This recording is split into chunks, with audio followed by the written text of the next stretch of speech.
France Maghreb 2. Bonjour, vous êtes sur France Maghreb 2 dans votre émission Ramadan en famille, spiritualité, solidarité, éveil des consciences, santé et bien-être. Et bien avec notre invité, on va dire que c'est un peu tout ça à la fois.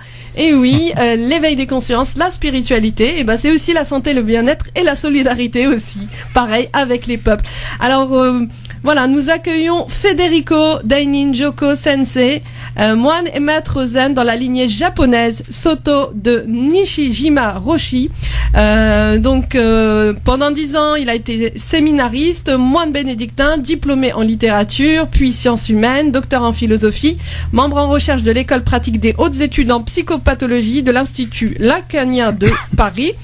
Il exerce actuellement en tant que psychanalyste auprès d'associations et en cabinet privé. Federico Dainin Joko Sensei, bonjour. Bonjour. C'est un réel plaisir de vous avoir aujourd'hui parmi nous, parce que vraiment ici c'est vraiment important de pouvoir avoir des personnes telles que vous pour transmettre humblement, puisque je sais toujours avec humilité, vous prenez énormément l'humilité et de vous permettre de toucher le cœur aussi des gens, parce que c'est important.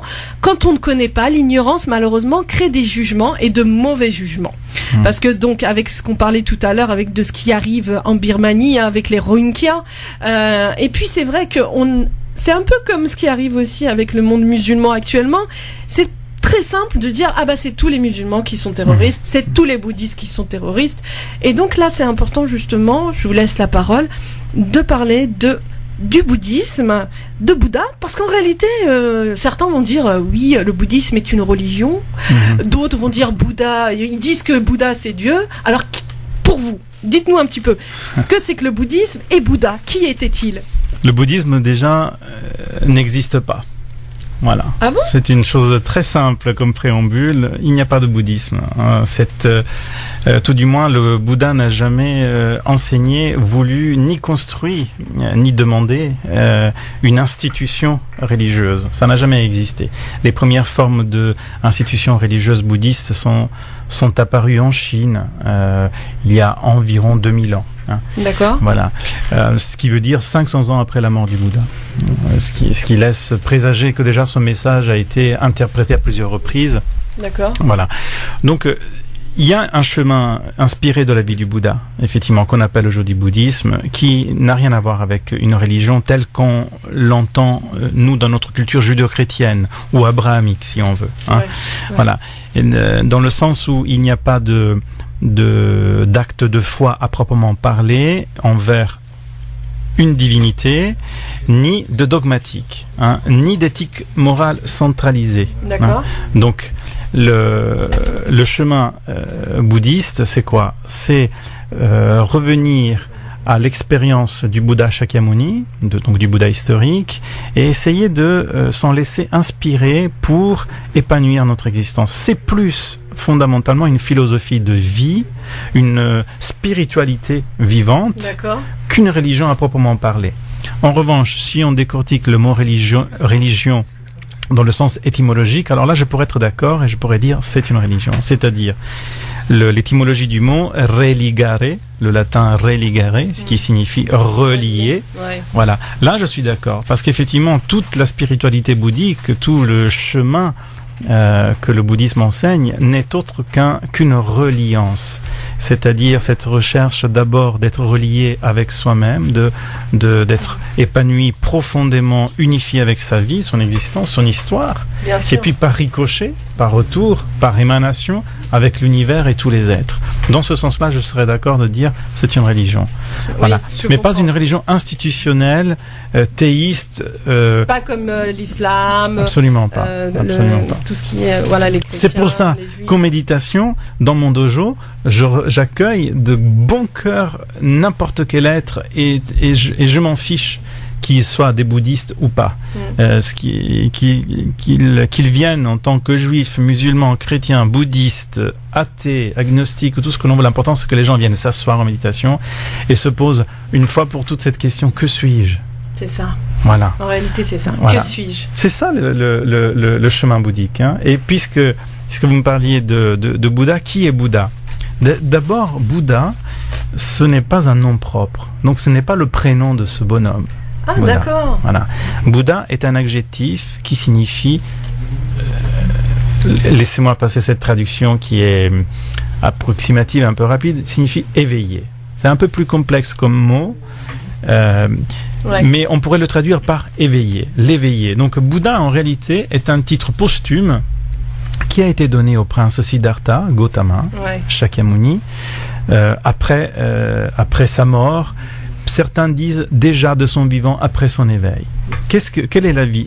Vraiment, ça me fait plaisir qu'on me le demande parce qu'on le demande jamais. Ah bah moi je demande. et comme on aime parler de la vie des êtres qu'on aime, ça me fait plaisir de parler de la vie du Bouddha. Voilà. Parce que c'était un être éveillé et il faut savoir que lui-même était dans cette humilité et jamais il a dit qu'il était Dieu. Absolument. Jamais. Absolument. C'est l'être humain qui va diviniser une personne. Oui, parce qu'il a besoin d'objets de référence. Toujours. Et puis de repères aussi. C'est un peu compréhensible. Le Bouddha est l'enfant d'un des plus grands rois d'un royaume du nord de l'Inde, aux confins avec le Népal. Vivant à peu près il y a 2550 ans.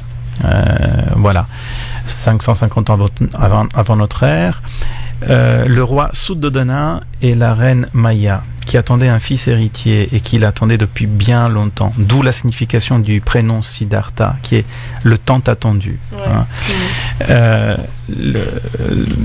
Ils n'espéraient plus d'avoir d'enfants.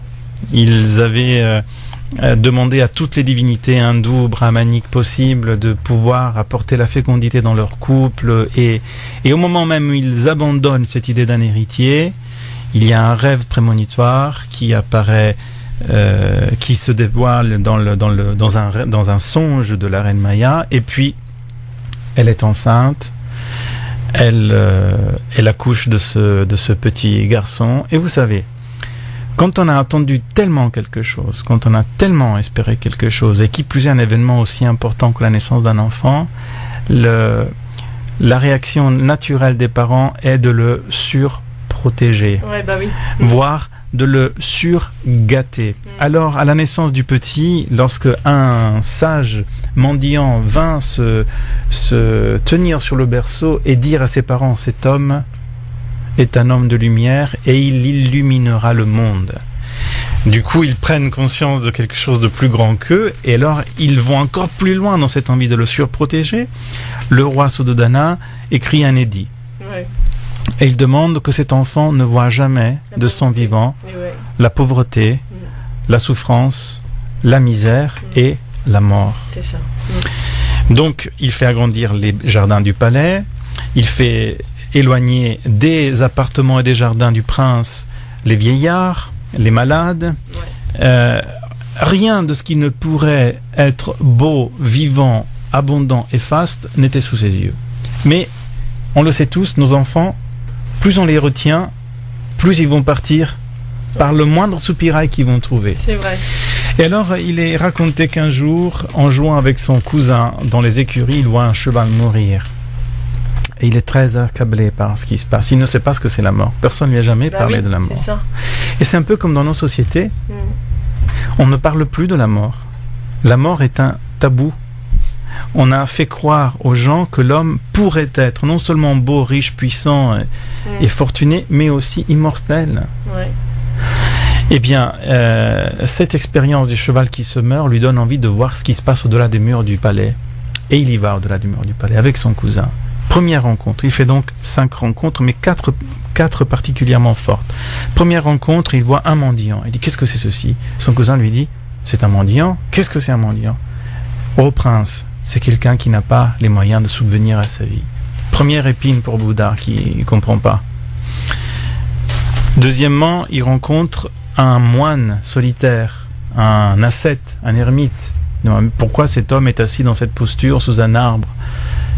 Oh prince, cet homme est un ascète, c'est un homme qui cherche le sens de l'existence. Pourquoi cherche-t-il le sens de l'existence? Parce qu'il est perdu. Troisième rencontre, un lépreux. Quelqu'un qui sointe de ses plaies et qui se tord de douleur. Mais qu'est-ce que c'est ceci? Ça, c'est la souffrance de la maladie. Mais pourquoi il est malade? Oh prince, nous tombons tous malades. Et puis enfin, il rencontre un cortège funèbre, des gens qui portent un cadavre sur les épaules, et il demande qu'est-ce que c'est. Ô prince, ceci est la mort. Mais qu'est-ce que c'est la mort? Pourquoi ça lui arrive à lui? Ô prince, nous mourrons tous un jour, comme nous sommes nés. Et à cet instant, le Bouddha est saisi, c'est un jeune adolescent, et il est saisi d'une grande douleur, et il s'endort. Le lendemain matin, étant de revenir au palais, et en longeant le flanc d'une colline, à dos de son cheval princier, il a la vision d'un spectacle qui l'accable profondément. Il voit des gens dans la vallée travailler dans les champs, courbés, en train de ramasser le riz, et des bœufs porter des jougs qui leur arrachent le cuir et les font saigner. Et à ce moment-là, il se demande mais pourquoi? Et son cousin lui donne une réponse fracassante: c'est pour te nourrir, ô prince.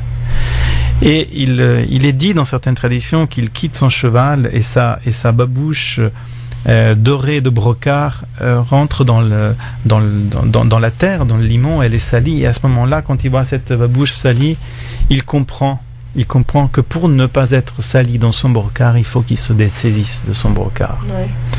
Et alors il quitte le palais au grand désespoir de ses parents, et il commence une vie ascétique. Il va suivre des grands yogis, il va tous les dépasser dans leur pratique.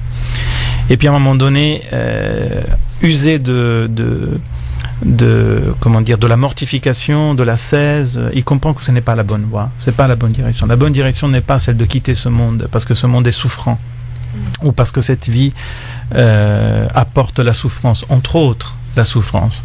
Il décide alors de s'asseoir au pied d'un arbre de la Bodhi, un ficus, de s'asseoir au pied d'un arbre et de ne pas se relever de cet arbre tant que la réponse à ces questions n'apparaissent clairement dans son esprit.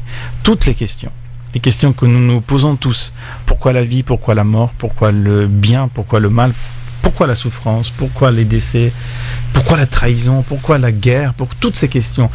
Et selon la tradition, il est resté 6 ans assis sur cet arbre, jusqu'à ce que toutes ces questions, comme dans un entonnoir de son esprit, deviennent une seule question: que suis-je? Qu'est-ce que je suis? Et puis un matin, en contemplant l'étoile du matin, l'étoile du Nord, il voit éclore dans son esprit très clairement la réponse à cette question: que suis-je? Nous nous posons tous cette question, d'une manière ou d'une autre. Et alors la réponse, elle va pas nous plaire à nous les Occidentaux. Parce que à ce que suis-je, la réponse du Bouddha est: ne sais pas. Et à cet instant, le Bouddha est éveillé. C'est-à-dire Gautama, Shakyamuni, Siddhartha s'éveille et devient le Bouddha. Pourquoi dans ce ne sais pas il devient le Bouddha? Parce qu'il se rend compte qu'en réalité, notre vie, certes, elle est traversée par la souffrance, mais nous sommes ceux qui alimentent cette souffrance par nos illusions et par nos attachements. Alors, c'est très délicat parce que après, ça a donné naissance à des courants qui ont extrapolé une sorte de bouddhisme qui rejette le monde, la vie, les plaisirs. Ça n'a rien à voir. Le bouddhisme n'a rien à voir avec ça. Les illusions, c'est simplement le fait, tout d'abord, de ne pas vivre au bon endroit à notre vie. Nous passons trop de temps à vivre notre vie dans le passé. Ouais. Et on regrette, on ressasse: si j'avais été ça, si j'avais fait ça, si on m'avait pas fait. Ouais, si on m'avait pas bloqué, j'aurais fait des études, j'aurais fait ceci. Ouais. Il n'y a rien de plus stérile. Ah si, il y a quelque chose de plus stérile, c'est l'autre endroit où on vit, c'est dans le futur. Ouais. Je vais faire ça, je vais devenir ça. Ça ne veut pas dire qu'il ne faut pas planifier, mais nous dépendons trop de nos aspirations au futur, ce qui fait qu'on est tout le temps déçus. Parce que rarement les choses se passent comme on les a planifiées. Il y a un seul endroit, un seul, où nous pouvons vivre heureux et nous épanouir, et c'est ici. Et maintenant. Là.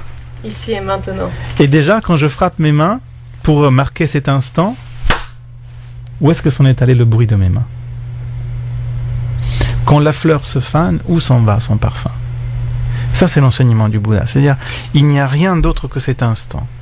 Et cet instant, portons-lui tout ce qu'a été notre passé. Toute notre attention.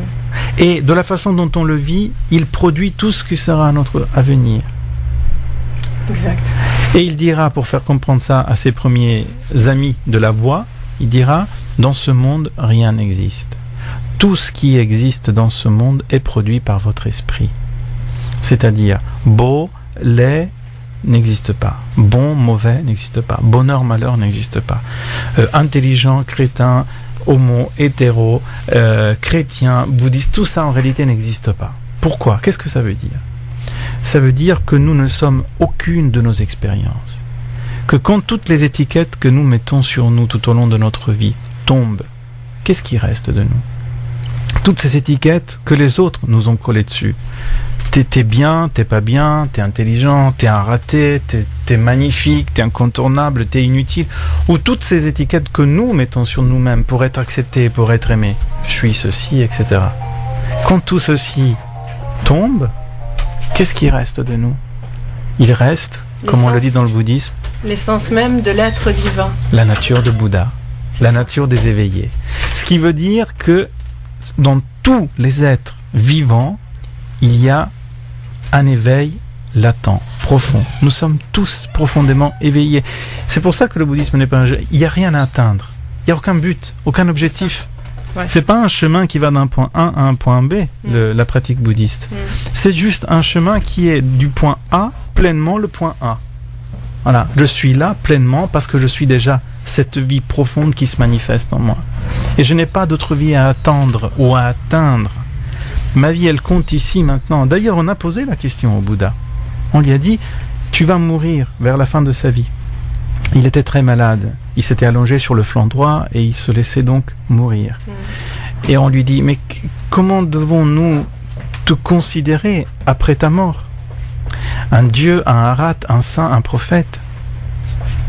Et le Bouddha dit, mais qu'est-ce que c'est Dieu ? Ananda lui répond, Dieu est cette énergie, cet être, cette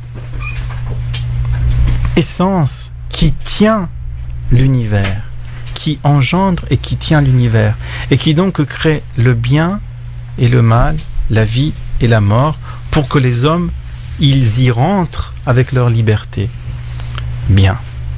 Et Bouddha alors regarde dans les yeux Ananda et lui dit, dis-moi, est-ce que tu es capable de créer le bien, le mal, la vie et la mort ? Ananda réfléchit et lui dit, j'en suis capable à chaque instant. Et Bouddha lui dit, alors tu n'as pas besoin d'un Dieu. Ce n'est pas la négation de Dieu, c'est la négation de l'excuse d'une destinée voulue par Dieu pour ne pas prendre en main notre vie pleinement. En clair, ce qui m'arrive, c'est la volonté de Dieu. Absolument. Je ne suis pas responsable de ce qui m'arrive, de mon cheminement. Mais nous avons ce libre arbitre que Dieu nous a donné de faire le bien ou le mal. Mais Dieu s'exprime par notre vie. C'est ça. Il s'exprime par la façon dont nous vivons notre vie. Le divin, il est en chaque souffle de l'être vivant, de sa créature. Puisque nous sommes créés du souffle divin. Absolument. Absolument. On va revenir, parce que c'est vrai que c'est tellement une belle histoire que j'ai pas voulu la couper. On va mettre une petite pause. J'ai beaucoup parlé. Non, au contraire. C'est super intéressant parce que là, il y a eu plusieurs choses, plusieurs éléments. C'est vrai que j'écoute attentivement, même dans le message de cette reine qui a attendu, parce qu'il y a beaucoup de couples comme ça qui attendent d'avoir des enfants et qui n'y arrivent pas, et au moment où elle a laissé tomber, en fait le mot laisser tomber, je le remplace par lâcher prise. Au moment où elle a lâché prise, l'enfant est venu. Absolument. Et c'est ça, c'est que quand on est trop dans nous voulons, en clair, c'est pas l'univers, c'est pas Dieu qui bloque, mais c'est nous-mêmes. Absolument. C'est ça qui est intéressant. Eh ben, justement, merci beaucoup. Donc, on va continuer tout de suite après avec Frédérico et Inda.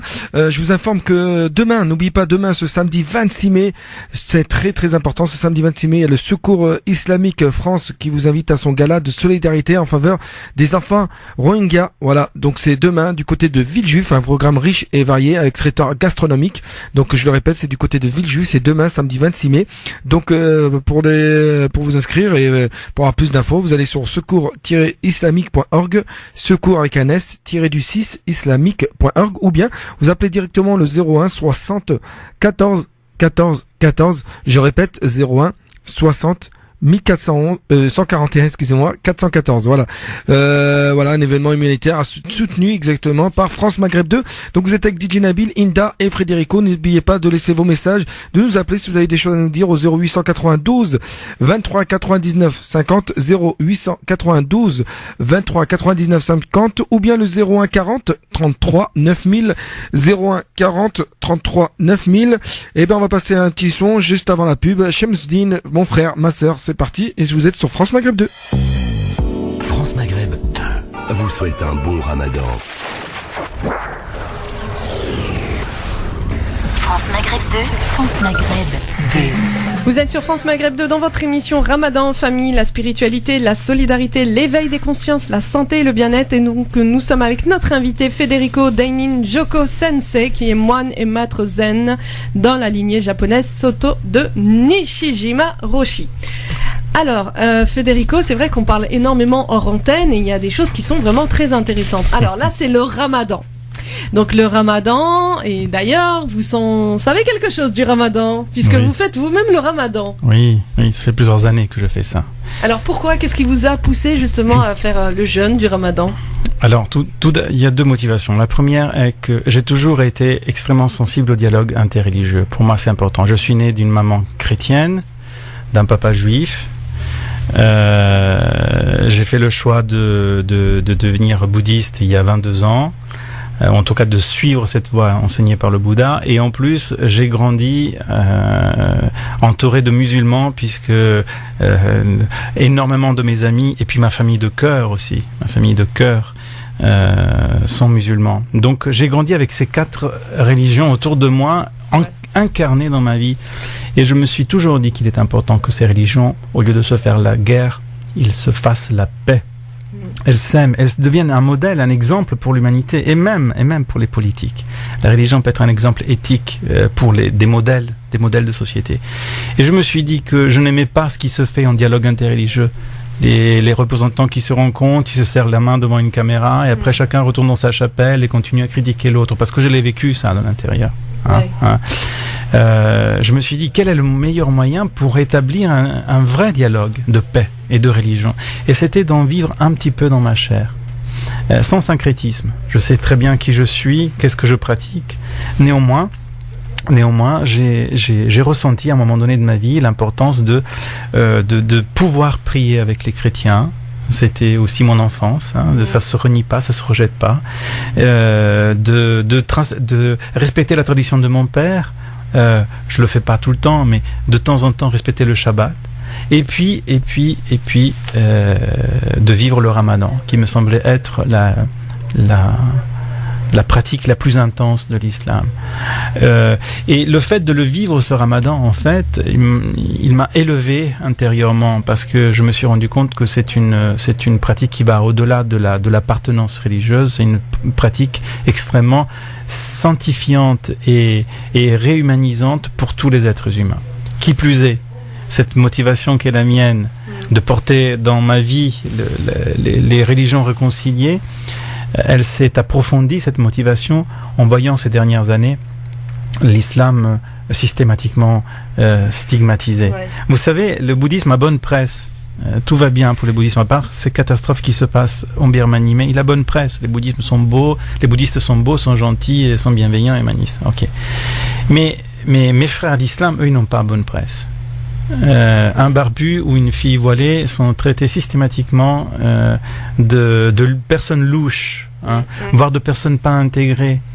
Et je me suis rendu compte que dans ce pays, être musulman et l'assumer devient quasiment une tare, une faute. Et ça vous savez, quand vous avez un frère ou une sœur qui est différent de vous dans la fratrie, et qui se fait malmener, tabasser, harceler à l'école, vous avez envie de le défendre. Bien sûr. De prendre sur vous. Et c'est un peu ce qui s'est passé pour moi. Donc, incarner la pratique du Ramadan, être au plus près de mes frères musulmans, dialoguer avec eux. Je prépare un livre qui paraîtra l'année prochaine avec un grand imam de France. Voilà, tout ça, pour moi, c'est une façon d'être au plus près et au plus vrai. Et donc, effectivement, depuis plusieurs années, le Ramadan est une pratique qui me tient vraiment à cœur et qui m'élève et qui m'approfondit. profondément, vraiment. Et qu'est-ce que vous avez justement appris de l'islam, de la spiritualité musulmane? Alors, vous savez, au séminaire, déjà, mon cursus est anthropologie des religions et philosophie. Donc, les textes sacrés, je les ai tous étudiés, ruminés, contemplés. Pendant de longues années, j'étais indifférent au Coran, parce que mes textes de prédilection étaient soit des textes bibliques, soit des textes de sutras bouddhistes, parce que c'est ce que j'ai étudié le plus. Le Coran, je l'ai étudié pendant 2 ans, il y a très longtemps, et puis je suis revenu récemment, il y a quelques années, parce que je me suis rendu compte, à force de voyager dans la terre du Maghreb, de ce que c'est la réalité de l'islam.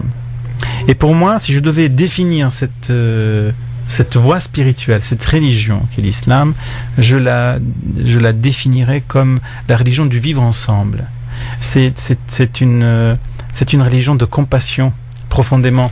Malgré toutes les distorsions et perversions qu'on a pu faire sur la lecture des sourates et de certains passages un peu compliqués à interpréter, moi ce que je vois dans les pays qui pratiquent l'islam au quotidien, dans les pays d'islam, ce que je vois, c'est que on ne se met pas à table si on sait qu'un de ses voisins a faim. Par exemple, c'est qu'on ne vit pas heureux si on a des gens qui sont seuls dans leur maison, qu'on ne abandonne pas ses parents dans une maison de retraite en se déchargeant juste en leur payant une bonne maison de retraite. On ne les abandonne pas. On ne laisse pas grandir ses enfants sans essayer de leur transmettre des valeurs, ce qu'on ne fait plus dans nos sociétés. On ne s'arroge pas le droit d'être les détenteurs de la création, mais on garde toujours que cette création est un don qui nous vient d'ailleurs et qui plus est du divin. Toute cette forme de vie religieuse qui en fait imbibe le quotidien des musulmans, pour moi ça c'est l'essence de l'islam. Ça n'a rien à voir avec toutes les bêtises que la presse peut colporter de façon un peu volontaire aussi sur l'islam. Moi je vous parlais d'une famille de cœur par exemple, et il est vrai qu'il y a 1 an et demi j'ai défendu bec et ongle l'histoire du voile quand j'ai vu cette femme humiliée sur la plage dans le sud de la France à laquelle on a demandé d'enlever son turban et sa tunique. On va le savoir après, Frédérico, je suis vraiment désolé. Oui. Le temps n'est compté. Donc, n'oubliez pas, si vous voulez réagir, 0892 23 99 50, 0892 23 99 50, ou bien 01 40 33 9000, 01 40 33 9000. On est avec Inda, on est avec Frédérico, DJ Nabil. Donc n'hésitez pas si vous avez des choses à dire justement, Frédérico, Inda, on est là pour vous répondre. Donc c'est le Ramadan en famille partie 2. Voilà, n'hésitez pas à télécharger l'application France Maghreb 2 et bien évidemment de nous rejoindre sur notre page officielle Facebook France Maghreb 2. Voilà, likez et voilà, vous pouvez nous rejoindre, il n'y aura aucun problème. Donc on se retrouve tout de suite après une musique derrière.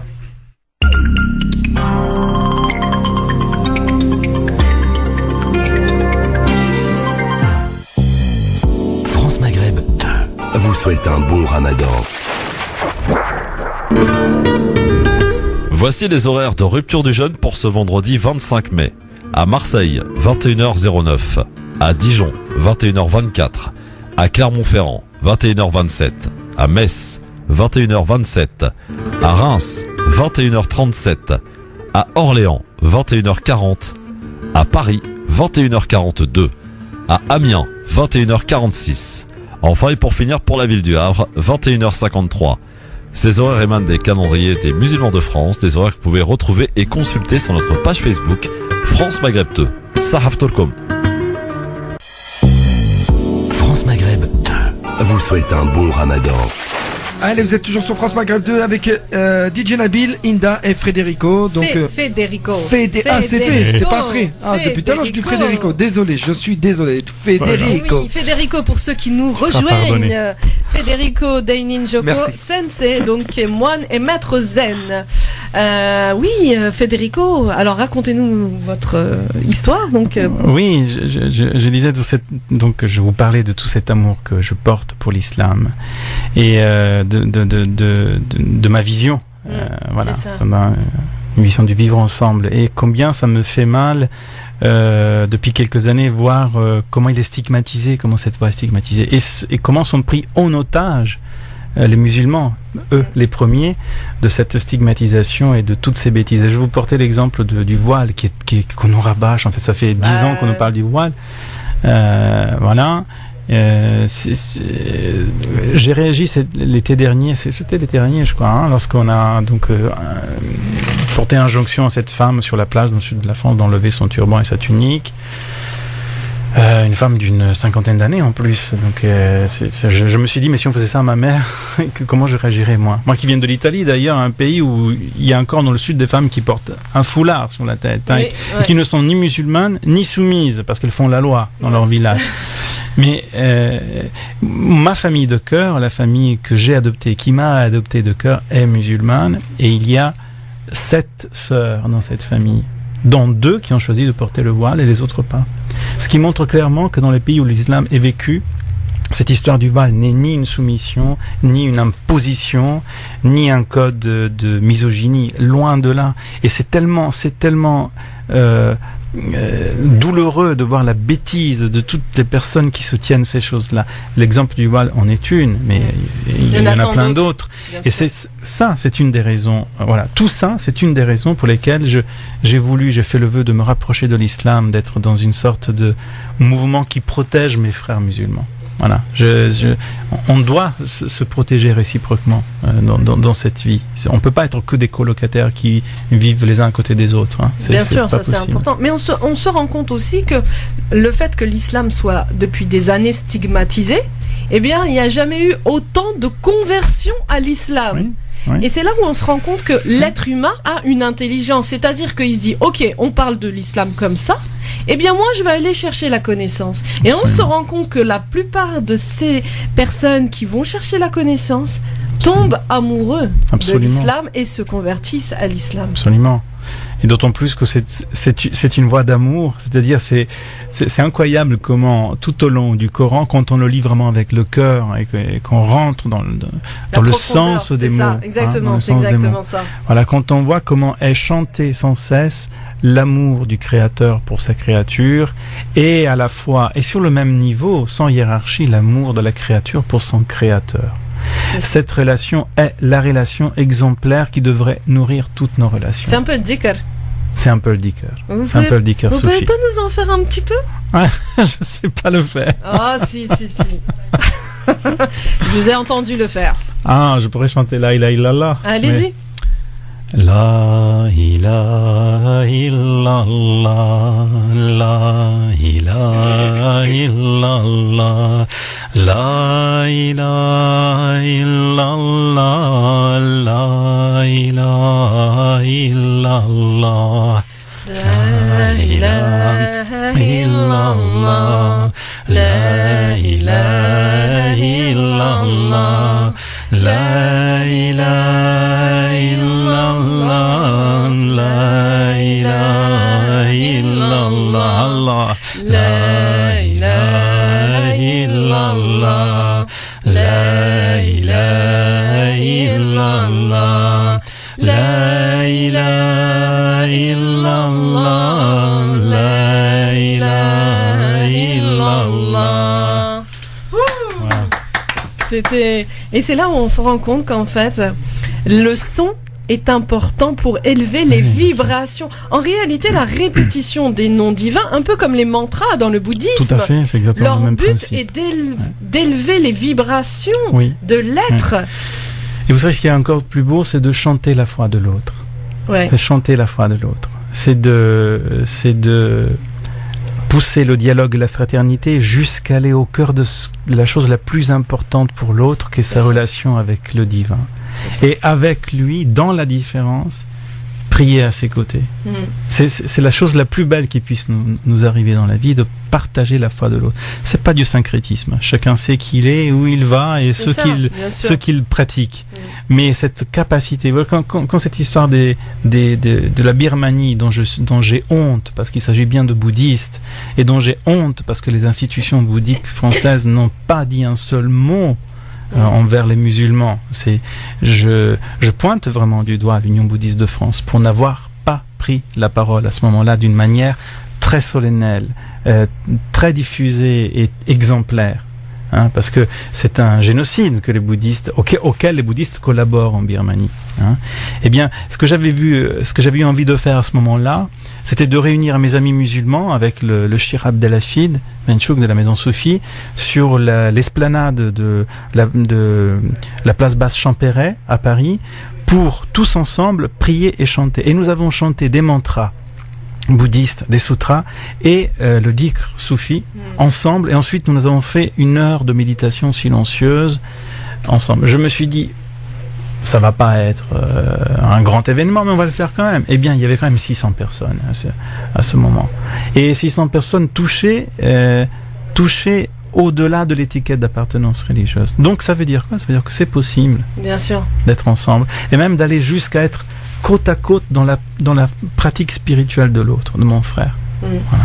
Et oui, on le voit, puisque vous faites énormément de pratiques avec la Maison Soufie. Oui. Donc, avec justement le soufisme, le bouddhisme ensemble. D'ailleurs, j'ai assisté à ça. J'ai assisté à ces chants, à la fois de mantra et à la fois de dhikr.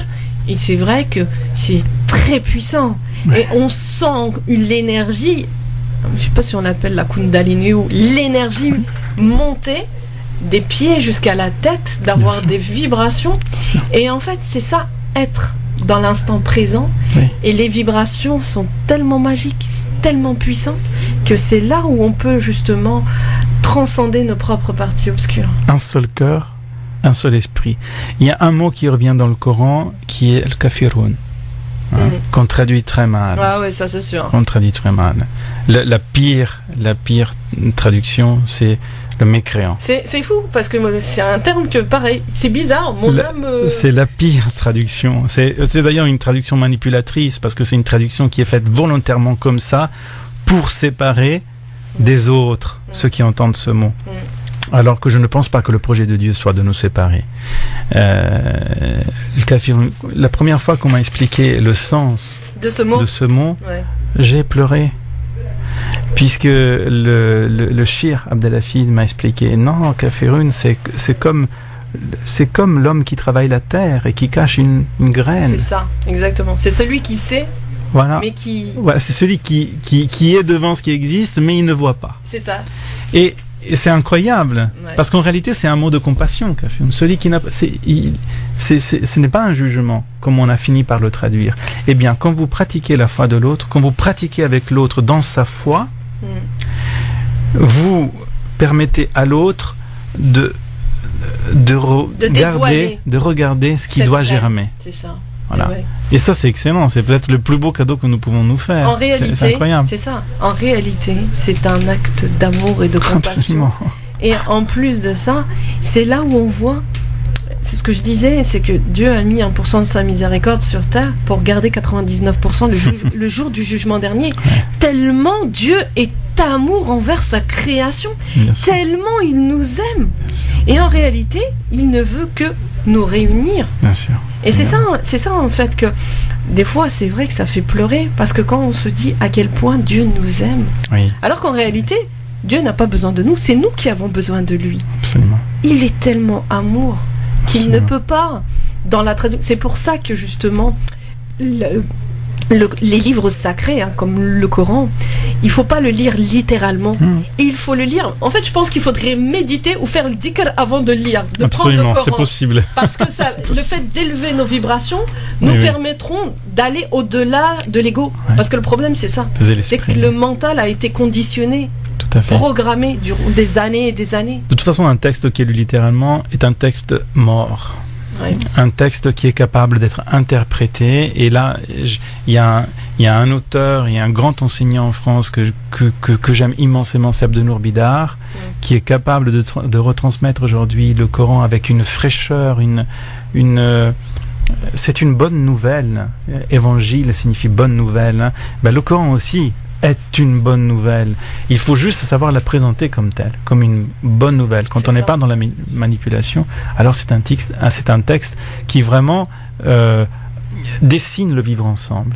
dessine le vivre ensemble, dessine cette relation créateur, créature, créature, créateur, et aussi le vivre ensemble. C'est merveilleux. Un texte lu littéralement est mort.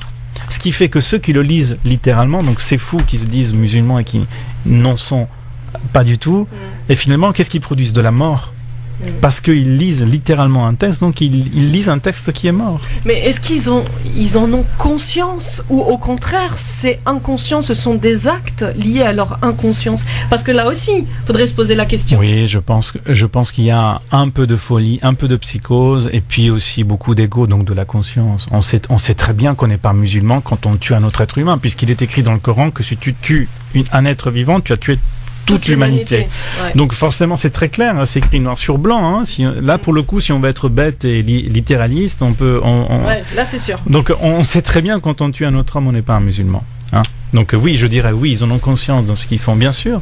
Quand on instrumentalise et on manipule la religion, bien sûr. On va revenir, Federico, justement, ça va être le moment de la pub. C'est super intéressant. Hein. Voilà, c'est de la pub. N'hésitez pas à venir à donner votre avis au 0892 23 99 50, 0892 23 99 50, ou bien 01 40 33 9000, 01 40 33 9000, sans oublier que de vous donner rendez-vous samedi 26 mai, donc demain, les Secours islamiques de France qui vous invite à son gala de solidarité en faveur des enfants Rohingyas, un programme riche et varié avec traiteurs gastronomiques, et ça, tout ça c'est du côté de Villejuif.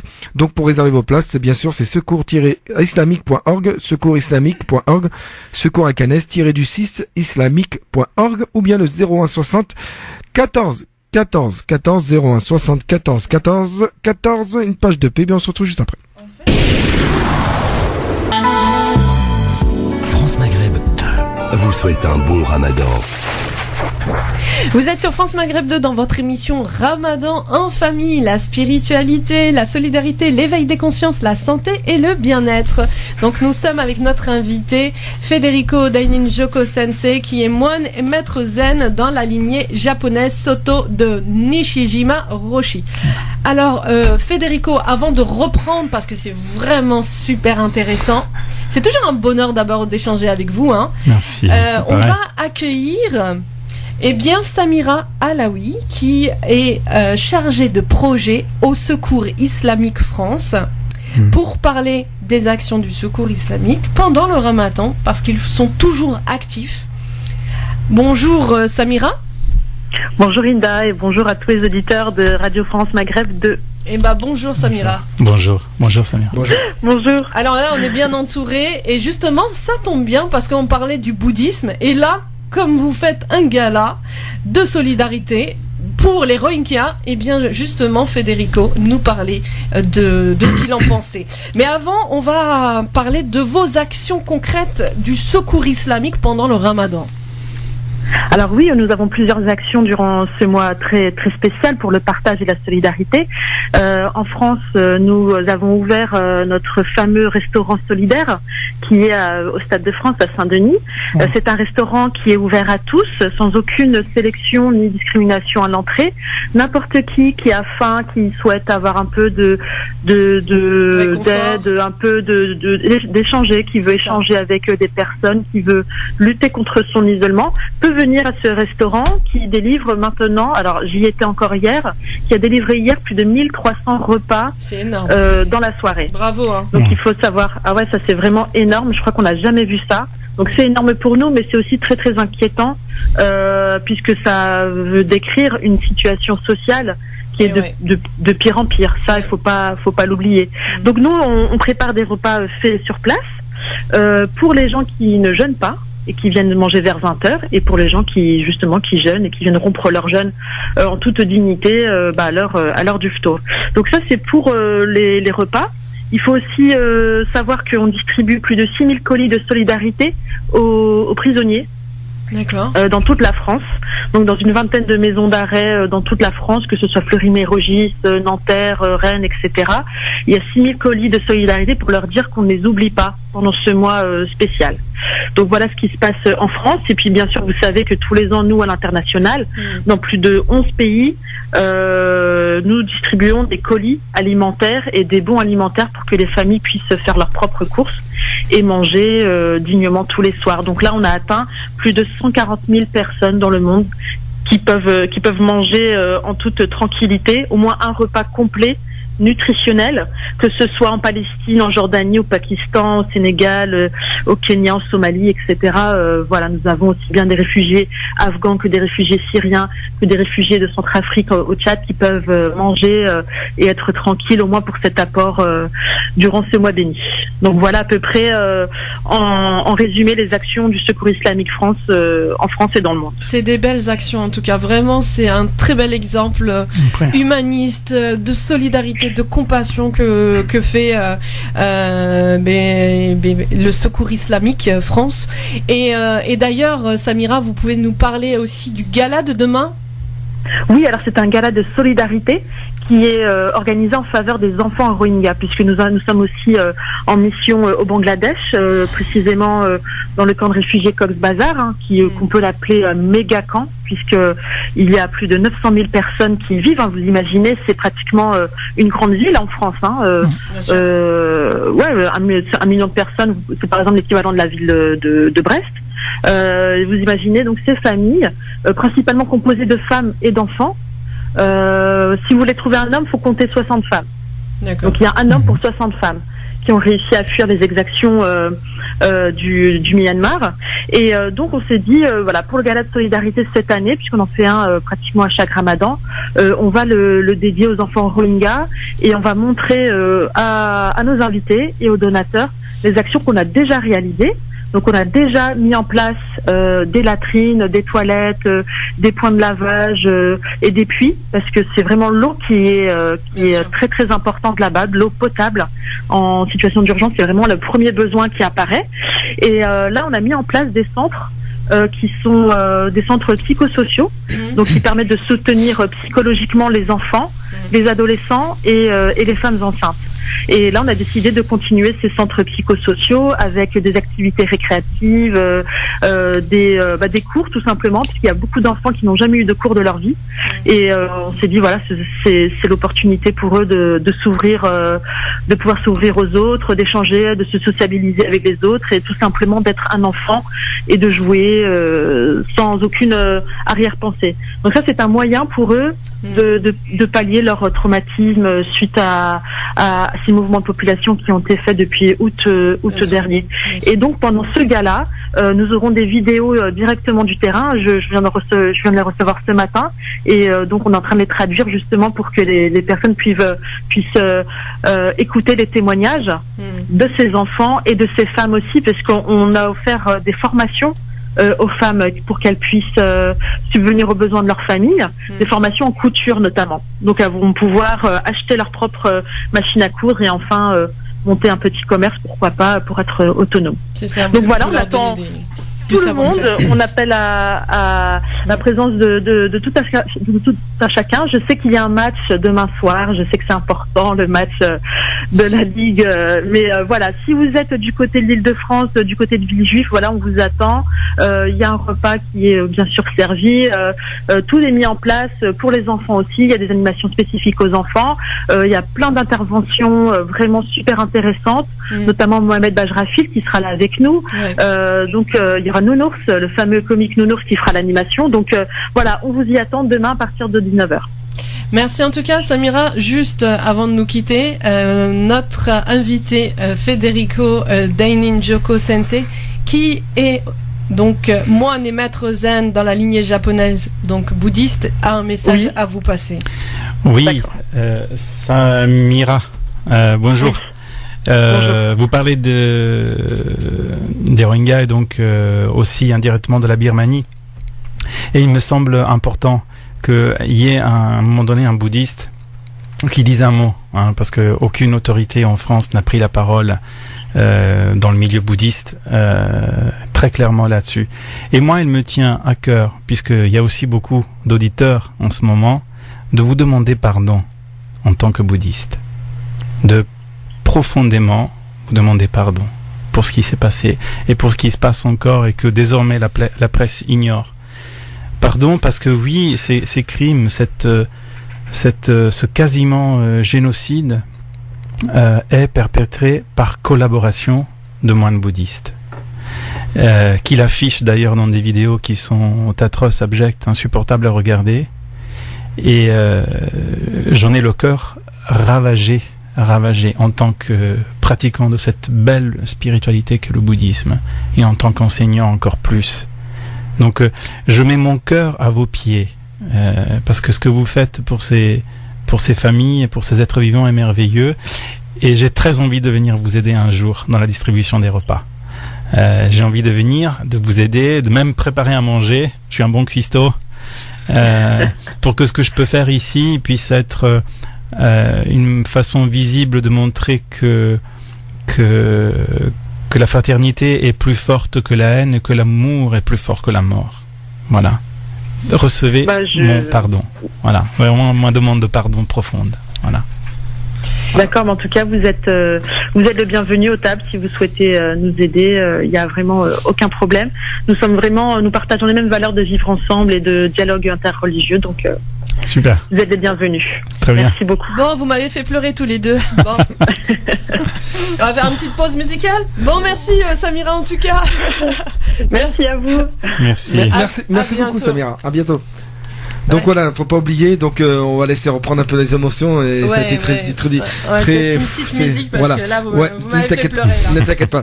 Donc n'hésitez pas à venir partager aussi vos émotions. Essayez d'avoir si vous avez quelque chose à dire aussi à l'antenne comme à Inda ou à Federico. 0892 23 99 50 0892 23 99 50 ou bien le 01 40 23 33 90 00 01 40 33 9000.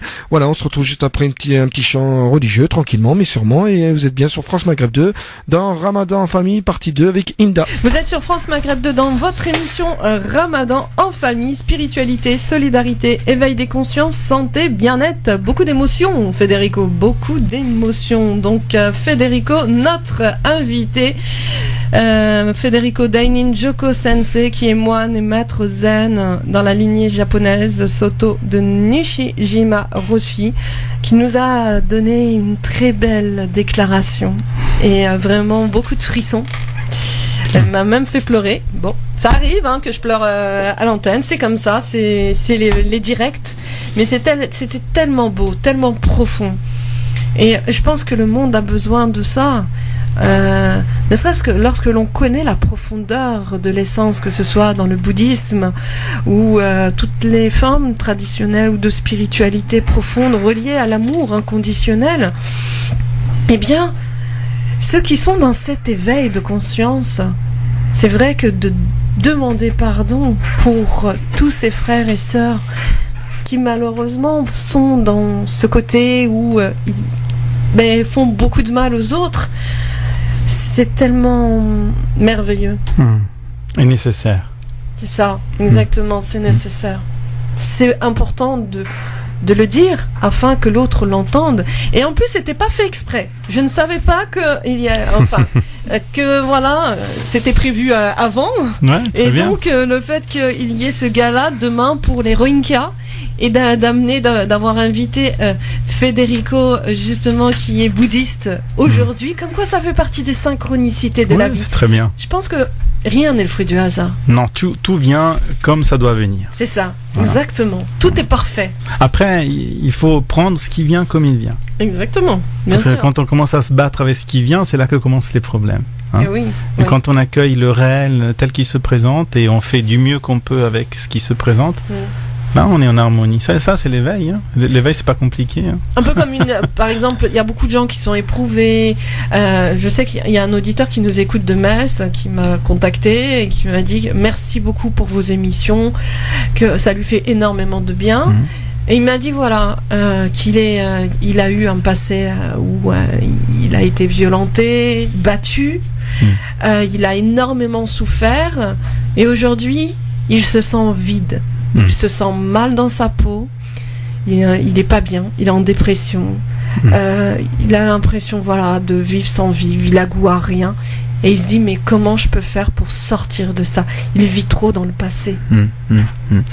Oui, la vraie problématique des souffrances que nous vivons dans notre vie, et nous en vivons tous de manière ponctuelle, voilà, tout le monde passe par la souffrance. Ce n'est pas le fait de vivre une souffrance, c'est le fait de rester accroché à cette souffrance, de l'amplifier. C'est difficile, hein, et quelqu'un qui est en souffrance n'aime pas entendre les mots que je suis en train de dire. Bien sûr. Évidemment. Et pourtant, s'il essaye, s'il se dit, mais qu'est-ce qu'il raconte? Mais qu'il a quand même envie d'essayer ce que je dis, je suis sûr qu'il va trouver une grande lumière. Parce que ce qu'on a vécu, notre vie ne se résume pas à nos expériences. Ça, c'est le cœur de l'expérience bouddhiste. Hein. La méditation, c'est quoi? C'est apprendre à vivre dans le réel. Qu'est-ce que c'est apprendre à vivre dans le réel? C'est apprendre que notre vie ne se résume pas à nos expériences. L'éveil, c'est quoi? L'éveil, c'est un mot, d'ailleurs, tout le monde parle de l'éveil et on devrait se taire, parce que plus on en parle, plus on le souille, ce mot. Mais si on devait expliquer à quelqu'un, qu'est-ce que c'est pour toi, bouddhiste, l'éveil? Qu'est-ce que c'est pour moi, bouddhiste, zen, l'éveil? C'est apprendre à devenir simplement ce que je suis, profondément. Et qu'est-ce que je suis? Je suis un Bouddha. Comme n'importe qui est un Bouddha, c'est-à-dire un être éveillé, un être qui est profondément bien et parfait tel qu'il est. Et encore plus quand on croit en un Dieu, comment peut-on penser qu'un être soit imparfait puisque c'est la créature de Dieu? C'est ça. Et cet éveil, c'est quoi? C'est comme, je le dis souvent à mes disciples, ou ceux qui viennent méditer dans mon dojo, pour expliquer, je dis, qu'est-ce qu'on obtient dans la méditation? De revenir comme si nous étions originellement un miroir. À l'origine, le miroir, il n'a ni forme ni couleur. Mais si le rouge passe devant le miroir est rouge. Si le bleu passe devant le miroir est bleu. S'il y a un chat, il y a vraiment le chat dans le miroir. Mais le miroir, il n'est ni rouge, ni bleu, ni un chat. C'est ça notre nature profonde. Si nous sortons de nos illusions, si nous apprenons à vivre vraiment la vie telle qu'elle est dans le réel, on redevient comme ce miroir. Donc, quand la souffrance apparaît, il y a la souffrance. Quand la joie apparaît, il y a la joie. Mais ma vie n'est ni cette souffrance, ni cette joie. Ni l'échec, ni la réussite, ni le bonheur. Ma vie est beaucoup plus vaste. Elle peut tout prendre dans son reflet sans être rien de ce qu'elle est en train de refléter. Ça, c'est l'éveil. Hein? Et du coup, cesser de nous laisser pourrir la vie par des souffrances qu'on a vécues il y a 20 ans. Où sont ces souffrances? Oui, on emporte les cicatrices, oui. Mais souvent, ces plaies sont la possibilité de devenir des êtres de compassion. J'ai aussi beaucoup souffert. Pourquoi aujourd'hui je travaille beaucoup auprès des personnes en fin de vie? Où est-ce que j'ai trouvé cette compassion? Suis-je un être extraordinaire? Absolument pas. Cette compassion, je l'ai trouvée parce que moi, adolescent, j'ai perdu 3 frères, une sœur et un papa, en l'espace d'1 an. Et d'avoir vécu ça comme ça, alors bien sûr, il y a un moment où on est dans la tristesse. Mais après, avec le temps, en réalité, on se rend compte que cette souffrance a ouvert une brèche de compassion. Je suis capable aujourd'hui d'être à côté de quelqu'un qui souffre parce qu'il va perdre un être cher et de pouvoir l'aider, le conforter, trouver les mots jamais justes, mais au plus juste. Parce que moi, j'ai vécu ça. C'est comme les religieux, désolé pour les chrétiens, j'aime beaucoup le pape François, mais quand il donne des conseils, comment être des bons parents, ou comment être des bons époux, alors qu'il n'est pas marié, et qu'il n'a pas d'enfant, et qu'il ne sait pas ce que c'est. Quand le Dalai Lama dit aux gens comment il faut être au travail, comment il faut être un bon entrepreneur, alors qu'il n'a jamais bossé 1 heure de sa vie, je me dis, il y a un truc qui colle pas. Il faut aller l'expérience avant d'aider les autres. Et ça, c'est une chose. Et malgré le fait que le Dalai Lama, comme le pape François, soient des êtres de grande lumière, de grande bonté, mais on peut aider les autres que si on est passé par le chemin de l'existence que eux ils traversent. Donc les souffrances sont souvent un préambule à notre compassion. C'est ça. On s'en passerait. Mais on va revenir, justement, on va revenir sur ça, mais après la pub là. Vous êtes sur France Maghreb 2 pour la fin, et oui, de Ramadan, famille, spiritualité, solidarité, veille des consciences, santé et bien-être. Nous sommes donc avec Federico Dainin Joko Sensei, qui est moine et maître zen dans la lignée japonaise. Alors, Federico, c'est vrai que vous nous avez dévoilé un peu une partie de votre vécu, donc de la perte de votre père et frères et sœurs.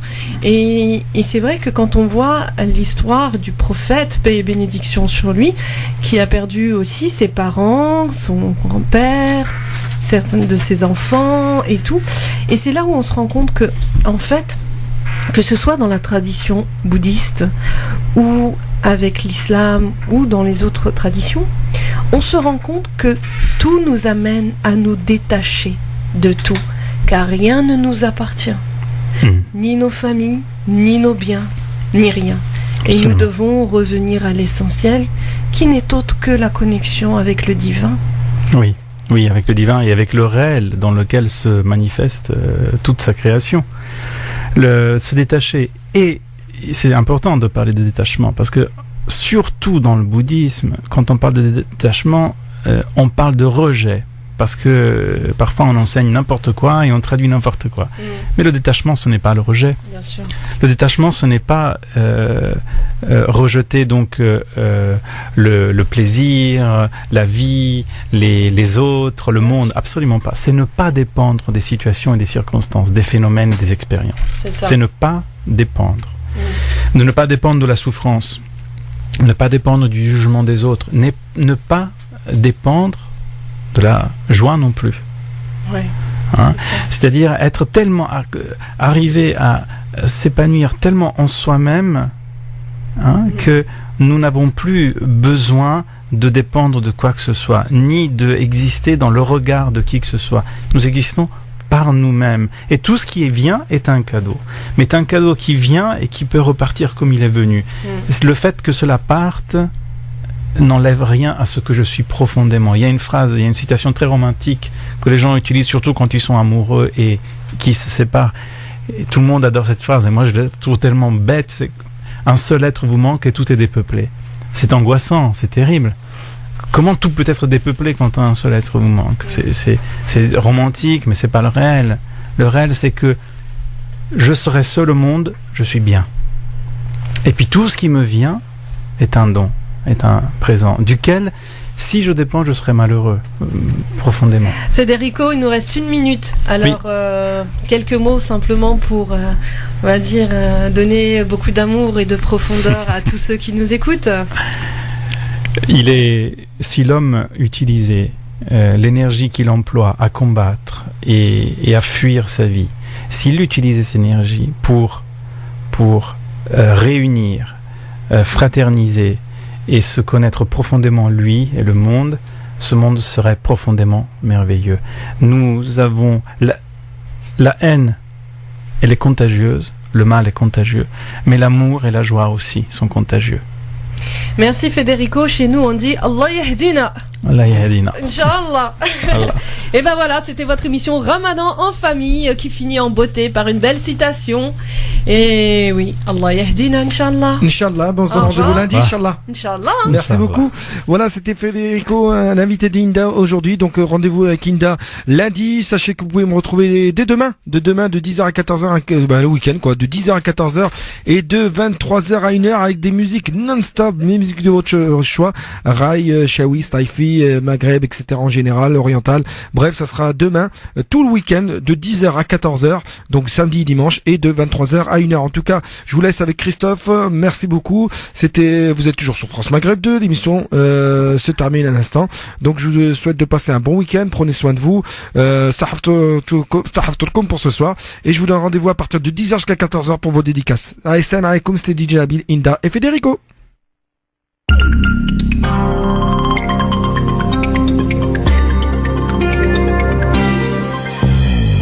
France Maghreb 2 vous souhaite un bon Ramadan.